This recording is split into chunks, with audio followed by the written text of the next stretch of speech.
Good evening, ladies and gentlemen. Good evening, members of the media, colleagues from across government, and our partners in national disaster response. We are gathered this evening at the National Emergency Operations Center for an important update on Hurricane Melissa, which now poses a serious threat to our islands. Before we begin, please allow me to acknowledge and recognize the officials joining us this evening. The Honorable Philip Edward Davis, Prime Minister of the Commonwealth of the Bahamas. The Honorable Clay Sweeting, Minister of Works and Family Island Affairs. The Honorable Leon Lundy, Minister of State with responsibility for disaster risk management. Mr. H. Alexander Storr, Executive Chairman of the Disaster Risk Management Authority. Mr. Aaron Sargent, Managing Director of the Disaster Risk Management Authority. And Mr. Jeffrey Green, Deputy Director of the Bahamas Department of Meteorology. We also acknowledge the many representatives of our uniformed services, public agencies, and partner organizations who continue to work around the clock to keep our people safe.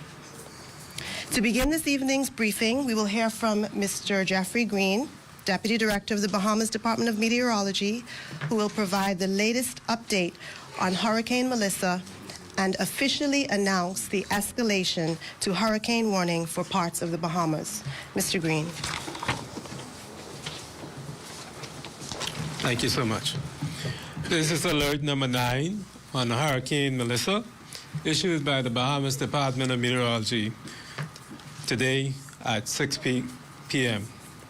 Category 5 Hurricane Melissa is now moving northwestward, while warnings are issued for the central and southeast Bahamas and the Turks and Caicos Islands.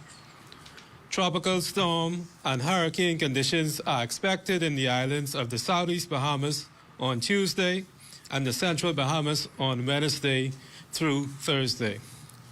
Tropical storm conditions are expected in the Turks and Caicos Islands on Tuesday. A hurricane warning is now in effect for the central and southeast Bahamas. This includes the islands of Exuma and its Keys, Ragged Island, Rum Key, Long Island, San Salvador, Cat Island, Aucklands, Cricket Island, Long Key, Mayaguana, Inagua, and the Turks and Caicos Islands. A hurricane warning means that hurricane conditions are expected in the warning area within 36 hours. A tropical storm warning and a hurricane watch are in effect for the Turks and Caicos Islands. A tropical storm warning means that tropical storm conditions could be experienced within the mentioned islands within 36 hours. A hurricane watch means that hurricane conditions are somewhere within the warning area within 48 hours. At 5 p.m. Eastern Daylight Time, the center of Hurricane Melissa was located near latitude 16.7 degrees north and longitude 78.4 degrees west, or about 140 miles southwest of Kingston, Jamaica, 420 miles south-southwest of Duncantown, Ragged Island, 425 miles southwest of Matutang, Inagua, 530 miles southwest of Providenciales, Turks and Caicos, 520 miles southwest of Abrahams Bay, Mayaguana, and 570 miles south of New Providence. Hurricane Melissa is now moving towards the northwest at 3 miles an hour. A slow turn towards the north is expected later today, and a slightly faster forward speed is expected on Wednesday and Thursday. A northeastward motion is expected on Wednesday and Thursday. On the forecast track, the core of Melissa is expected to move near or over Jamaica late tonight and Tuesday, across southeastern Cuba Tuesday night, and across the southeast or central Bahamas on Wednesday. Hurricane force winds extend outward up to 30 miles from the center, and tropical storm force winds extend outward up to 195 miles. Maximum sustained winds are now 175 miles an hour with higher gusts. Melissa is a Category 5 on the Saffir-Simpson hurricane wind scale. Some fluctuation in intensity is likely before Melissa makes landfall in Jamaica. However, Melissa is expected to reach Jamaica and the Southeast Bahamas as an extremely powerful major hurricane and will still be a hurricane at hurricane strength when it moves into the Southeast Bahamas. Residents in the Southeast Bahamas and the Turks and Caicos should now complete preparations for the possibility of tropical storm and hurricane conditions beginning late Tuesday night or early Wednesday morning, and in the central Bahamas on Wednesday through Thursday. Residents in the north and northwestern Bahamas should closely monitor alerts issued by the department and be ready to prepare for possible tropical storm or hurricane conditions in the next few days. Hurricane Melissa should, if it continues on its present track, bring prolonged periods of strong winds, heavy rainfall, and coastal inundation to the islands of the Central and Southeast Bahamas, as well as the Turks and Caicos Islands, beginning Tuesday through Thursday. However, the magnitude of potential impacts depends on the intensity of Melissa as it moves off the central and southeast, as it moves off of the Cuba coast. Melissa is forecast to interact with major mountainous landmarks such as those in Jamaica, Cuba, and Hispaniola, which could potentially weaken the system slightly as it nears the southeast and central Bahamas late Tuesday and Wednesday. We expect rainfall amounts of up to 5 to 10 inches in the southeast Bahamas on Tuesday and into Wednesday, resulting in severe flooding in some of those islands. We also expect storm surge of 4 to 6 feet above normal dry ground is possible in the southeast Bahamas and the Turks and Caicos Islands on Wednesday. So we look at the storm as potentially being a strong Category 2 hurricane as it moves off of Cuba and is expected to move quickly northeastward and impact most likely the areas of the Crooked Island and Auckland's area as it moves towards the northeast. So they will receive the brunt of the storm, and we expect that other islands surrounding those will receive strong tropical storm force winds up to Long Island and South Exuma and covering all of Inagua and the Turks and Caicos area as the system moves towards the northeast. Thank you. Thank you, Mr. Green, for that comprehensive update. We will now hear from the Prime Minister of the Commonwealth of the Bahamas, the Honorable Philip Edward Davis, who will address the nation with a message to the Bahamian people. Prime Minister. Thank you.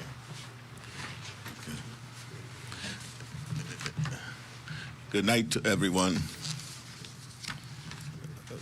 This morning, I received a full briefing from the Disaster Risk Management Authority, DRM, and the Bahamas Department of Meteorology on the latest forecasts for Hurricane Melissa.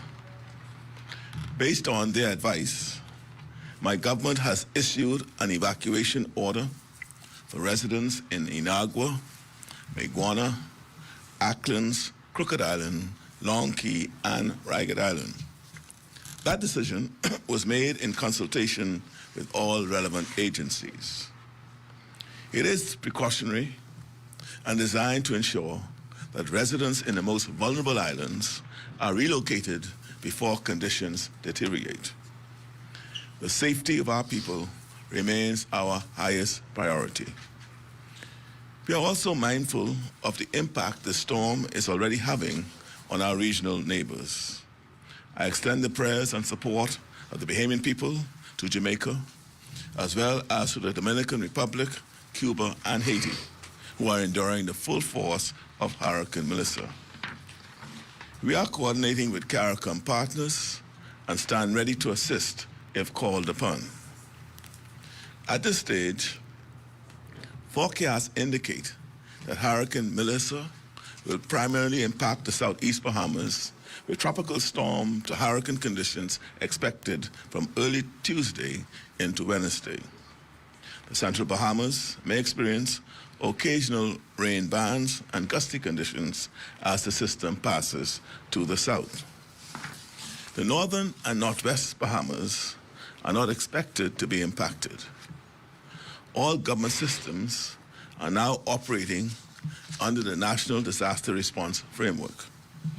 The DRM Authority is coordinating directly with the Royal Bahamas Defense Force, Royal Bahamas Police Force, Family Island Administrators, Public Hospitals Authority, the Ministry of Works, the Ministry of Social Services, and the Bahamas Power and Light. Pre-positioned supplies have been deployed to the southeast and central Bahamas. Air and maritime assets are in place for transport and evacuation support. Shelters across the affected islands have been inspected, staffed, and are now operational. I want to commend the teams working under difficult circumstances to protect lives and property, particularly our Family Island administrators, local government officials, and members of the National Emergency Operations Center. I also wish to recognize the National Youth Guard, whose members are actively assisting with shelter operations, logistics, and public safety coordination. Their professionalism reflects the discipline and readiness we expect of national service. To the residents of the Southeast Bahamas, please follow the evacuation orders. Do not wait until conditions worsen. Once the storm begins to impact your area, movement will be restricted and emergency operations will become more difficult. For residents across the central Bahamas, continue to monitor official updates and be alert for any changes in conditions. This is the time to secure property, protect essential documents, and ensure family safety plans are in place. The government has taken all necessary steps to ensure that our response is organized, resourced, and effective. However, preparedness at the community and household level remains critical. I also want to caution the public against the spread of misinformation. Please rely only on official updates issued by the Bahamas Department of Meteorology, the DRM Authority, and the Office of the Prime Minister. Unverified reports create confusion and put lives at risk. This is a serious storm, and is being met with a serious coordinated response. To all Bahamians, please stay informed and act responsibly. The DRM Authority is fully engaged in this effort to protect lives and minimize risk. We will continue to provide timely updates as the situation develops. I'll now turn this press conference over to the Managing Director and Minister of State, Leon Lundy, who will provide further details on the steps we are taking and important information regarding evacuations and emergency procedures.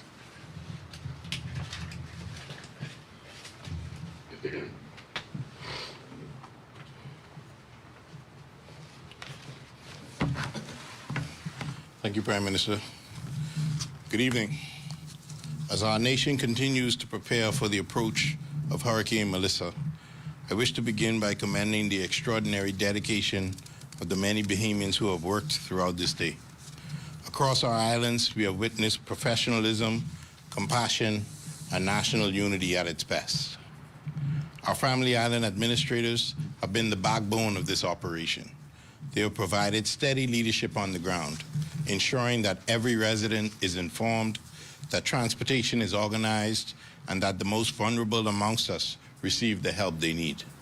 The Disaster Risk Management Authority has led this response with focus and coordination, maintaining constant communication with the Family Islands, the Department of Social Services, the Royal Bahamas Police Force, the Royal Bahamas Defense Force, Bahamas Air, Public Health, and our many partners to make sure every piece of this national effort moves together. The Department of Social Services has been at the center of shelter management, guiding evacuees with care, empathy, and professionalism. Their officers, along with the dedicated volunteers, have managed the intake process at the Kendall G. L. Isaac Center, ensuring that every person arriving from the Family Islands is treated with dignity and compassion. We extend deep appreciation to our partners at Bahamas Air, Global Support and Development, Sunrise Airways, and Inter-Caribbean Airways. Your cooperation has been essential in safely removing residents from the Southern Islands to higher ground. Every flight you have operated has represented a family safeguarded and a community protected. I also wish to recognize the men and women of the National Youth Guard. This program, conceived by our Prime Minister, the Honorable Philip Davis, has once again proven its value to the nation. These young people have shown discipline, courage, and commitment, serving tirelessly in shelters and coordination centers across New Providence. They represent the next generation of leadership and service in the Bahamas. Our gratitude also extends to Rotary Bahamas for their unwavering volunteerism and compassion. In every moment of need, they continue to show up for our people. As of this evening, I am pleased to report that the first group of evacuees from Inagua arrived safely in New Providence, and a second plane has just landed to carry another 120 persons. They were processed at the Kendall G. L. Isaac Center before being transferred to shelters. In addition, approximately 100 evacuees from Acklands were safely transported, including elderly and medically vulnerable individuals who were given priority assistance. Evacuees are now being housed across 7 activated shelters on New Providence, the Nassau Village Community Center, New Bethlehem Baptist Church, Remnant Tabernacle Church of God, Epworth Hall, which serves as our special needs shelter, Breezes Hotel, the New Providence Community Center, and the Fox Hill Community Center. The Disaster Risk Management Authority, the Department of Social Services, and the National Emergency Operations Center remain in continuous communication, closely monitoring shelter capacity, transport logistics, and storm development. Supplies are being managed carefully to ensure that we can support all evacuees and any additional arrivals as conditions evolve. I want to again thank the people of Mayaguana, Inagua, Crooked Island, Acklands, Long Key, and Ragged Island for your cooperation and courage in following the evacuation orders. Because of your wise decisions, hundreds of Bahamians are now safe and secure tonight. Evacuations will continue through Tuesday. However, there will be a cutoff point, after which flights will cease and emergency assistance will be paused until the all clear has been issued. To those who have not yet chosen to evacuate, I urge you to do so now. Once the storm arrives, it will not be possible to reach you until conditions improve. For residents on islands under hurricane warning, but not under evacuation order, I encourage you to continue preparing. Secure your homes, check on your neighbors, and prepare to shelter in place. To our brothers and sisters in the Northern Bahamas, please continue to monitor the official updates and remain alert. This has been a challenging day for our nation, but also an inspiring one. Across every island, airport, and shelter, Bahamians have shown discipline, unity, and love for our country. That is the strength that defines us as Bahamians. Let us remain vigilant, let us stay prepared, and let us continue to look out for one another as one people, united in faith and purpose. Together, we prepare, together, we protect, and together, we will prevail. Thank you, and may God continue to bless and keep the Commonwealth of the Bahamas safe during this period. Thank you.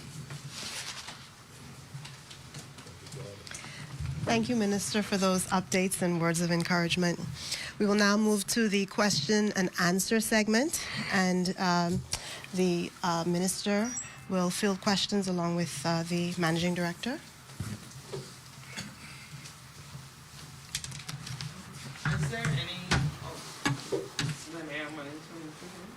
is there any repercussions for persons that don't evacuate, given the mandatory evacuation? As Minister Lundy alluded to, once the evacuation pauses for the passage of Hurricane Melissa, you will be cutting yourself off from any support that we can be able to provide. So we strongly encourage the following of those mandatory evacuations.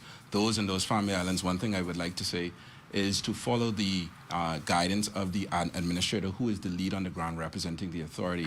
Of course, those evacuations will take place in an orderly fashion, with prioritizing most vulnerable first, and with the last being the law enforcement units, as well as the essential services to leave those islands. About Emmanuel R. News, what are the scheduled times for those additional evacuation flights tomorrow?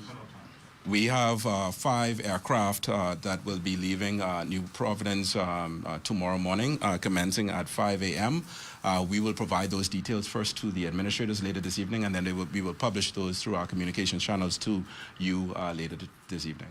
So those aircraft start their flights at 5 a.m.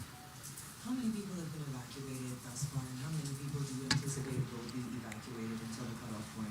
Right now, as Minister said, there has been 274 from Inagua and 100 from Auckland. We anticipate well over 1,400. That was the initial call before the evacuation orders were given. We anticipate or suspect that that may increase over time. We are working diligently through the night with the administrators. Of course, our operation is 24/7, and so the administrators are working to properly provide us with the numbers so that we can be able to amend if need be and provide more assets where it is needed. Will all evacuees be brought to New Providence, or is there an option for other family islands? So all will be brought to New Providence. As we know, these storms today now have the prospects of evolving and sometimes wobbling, as we sometimes call it, and so we feel that the safest route is to bring them into New Providence, and so all evacuees will be brought into New Providence, and either they are able to shelter in with family and friends, or at one of the shelters that we will activate for them. Is there maybe like a particular, I know the storm is, when it's expected to make landfall here, it'll be a category 2? Projected, yes. Yeah, so is there a reason why the mandatory evacuation for a category 2? It's not just as simple as a category 2. If you look and we go back to just as recent as Tropical Storm Imelda, which brought 8 to 10 inches of rain, you would appreciate that in the southeastern Bahamas, it is low-lying, with the exception of Ragged Island. And a Cat 2 could pose immense challenges with the capacity that was being lower than what it is in the capital and Grand Bahama, or the coping capacity that are in the much more developed islands. And so out of an abundance of caution, as the Prime Minister said earlier, this is the reason for the evacuation. We are seeing Bahamians take pride in evacuating and requesting to be evacuated into safety. Well, my name is Adam Matthews. A question for the Deputy Director of the Department of Meteorology. Much of the commentary about this system is about how unpredictable this system seems to be. Can you speak specifically to the factors that are driving the system's unpredictability, please? Yes, the storm, as you are seeing, has been very slow-moving. We are still waiting on the eventual turn towards the northeast, right? So that's one of the challenges right there, knowing exactly when that turn is going to be towards the Bahamas. Because the longer it takes to make that move towards the northeast, the more it could affect the more northern and northwest islands. So that's one of the things. The next thing is that there's a front that is moving towards the northern Bahamas, and that is supposed to be the drawing factor to pull it up towards the Bahamas and towards the northeast. So when the timing is right with the two, that's when the actual storm would move. But what is good about the projection is that once the storm starts to move northeastward, it would move much faster. So we're looking at between 14 to 18 miles an hour, which is at a good pace, meaning that we will not be under the effects of the storm for too long, meaning that by Thursday, we are hoping that the storm will be out of the Bahamas and to the northeast into the Atlantic. Mr. Lundy, some residents have expressed concern about water source decision to shut down water at 4:30. rationale behind that? What advice you give residents who could be impacted? Well, I could tell you that was given for the island of Inagua, but it's since been corrected and the water has been restored and turned on. It was where they felt as though all of the last flights were being done today, but that was rectified, and it was just a misunderstanding, but it's been fixed.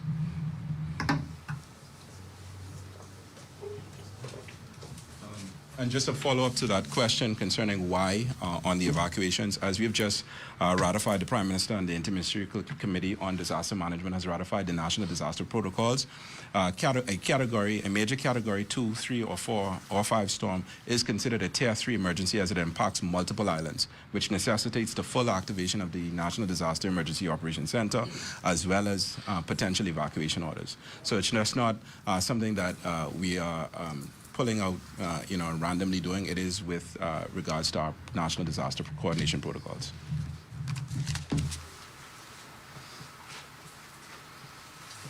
Okay, well, if there are no further questions, thank you so much, panelists, for your continued leadership. And we remind the public to stay safe, stay prepared, use the resources that are available to you. GetReady.gov.bs, which has preparedness information. And together we will stay safe and we will weather the storm. Good night, everyone.